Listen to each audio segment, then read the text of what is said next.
Chapter 1. Molly Holmes sat on her bed with her legs crossed, a pile of open books and papers spread out around her.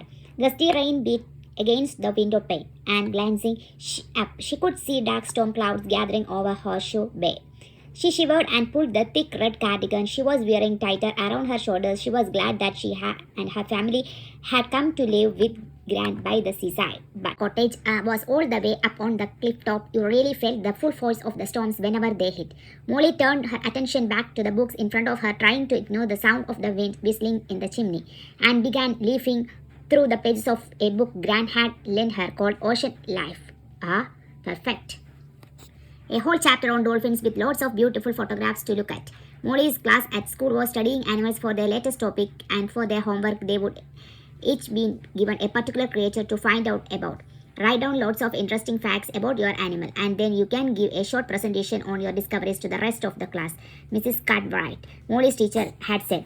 Molly had been thrilled to be assigned the topic of dolphins, as they were one of her favorite creatures, so beautiful and clever and fun. Lucky enough to have swum with dolphins many times during her mermaid adventures. Although she wasn't going to mention that particular fact in her homework, of course, she sighed a little wistfully, not really looking forward to giving the presentation in front of the rest of the class. She had been at Horseshoe Bay Primary School for 2 months now, but still felt a bit of an outsider there. She knew already that she would be shy about standing up and speaking aloud to the others. What if she turned bright red and couldn't get her words out in the right order? What if everybody snickered at her? Her eye was caught by a picture on one page of the open book showing a pod of dolphins swimming along together. Lucky things, she thought, gazing at their smiley faces.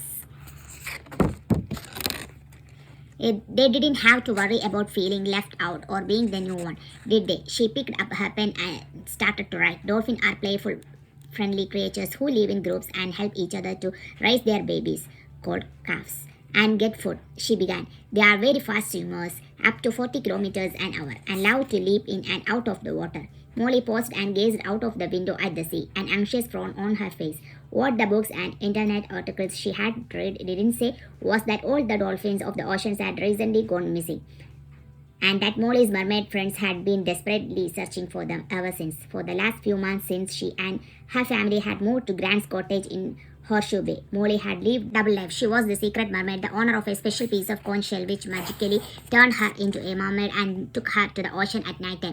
But the last time Molly had become a mermaid, the Mercoon had given her some worrying news that a number of different creatures had completely vanished from the seas.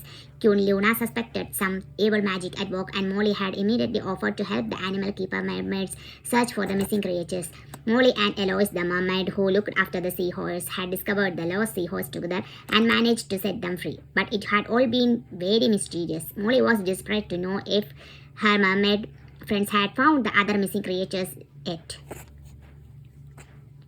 Molly glanced over at her shell necklace, which lay, as usual, on her bedside table. Since the summer, she had had a special animal charm threaded onto it as well, and the animal charm had proved every bit as magical as the conch shell, even when it came to saving the seahorses. Molly wasn't sure how it worked yet, but she really hoped she had find out before too long.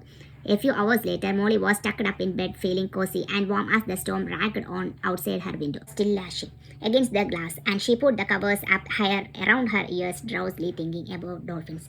Then she caught sight of a familiar soft pink light from her bedside table, and her heart quickened. Her magic shell was glowing. She closed her eyes, and in the very next moment she felt as if she were falling down. The special magic was working. She was being called to the mermaid world. Second later, she sensed warm water against her skin and opened her eyes, a delicious feeling of excitement spreading through her. As she was a mermaid again, down in the ocean with her very own beautiful green tail sparkling below her, and her shell necklace around her neck, a lobster scuttled by on the seabed, turning stocky eyes towards her with interest before vanishing in a clump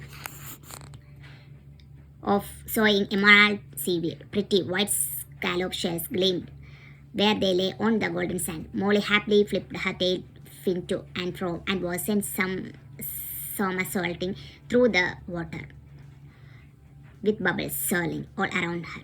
Being a mermaid was such fun. Molly, is that you? came as a shout, and Molly looked around to see a dark-haired mermaid swimming towards her. Molly waved in recognition. "Hello," she called. Last time she had been here in the Undersea Kingdom, Molly had met all 6 of the special animal keeper mermaids who protected various species of ocean creatures. The mermaid in front of her now was called Aisha. Molly thought she looked very striking, with her shiny black bobbed hair cut in a sharp fringe. Her eyes were deep brown and almond-shaped, and she wore a bright pink top patterned with small pieces of orange shell. The animal keeper mermaids looked after one type of animal each, and the 6 mermaids Molly had met looked after the seahorses, dolphins, penguins, whales, turtles, and octopuses. Aisha was the dolphin mermaid. Molly remembered sporting the silver dolphin charm that hung around Aisha. "To see you," said Molly eagerly. "How are you?" Aisha gave a friendly smile. "I am good, thanks," she replied. "Eloise told us how you two rescued the seahorses together. Good stuff. You did a great job." Then her face fell. "I still haven't found my dolphins though, and I have been searching everywhere for 2 days now. I am starting to worry something terrible has happened to him." Molly bit her lip. "Has there been no sign of them at all?" she asked. Aisha shook her head. "Not a thing," she said. "I got really excited earlier when I met a group of seals. They said they had thought they had heard some dolphin noises in this part of the ocean. Very, very faint, they said. I was so relieved and happy I rushed straight here. But I have searched all over this area now and still haven't found a thing, let alone thousands of dolphins. The seals must have got muddled up, bless them. I'm sure they were only trying to help." But she shrugged. "I am so disappointed."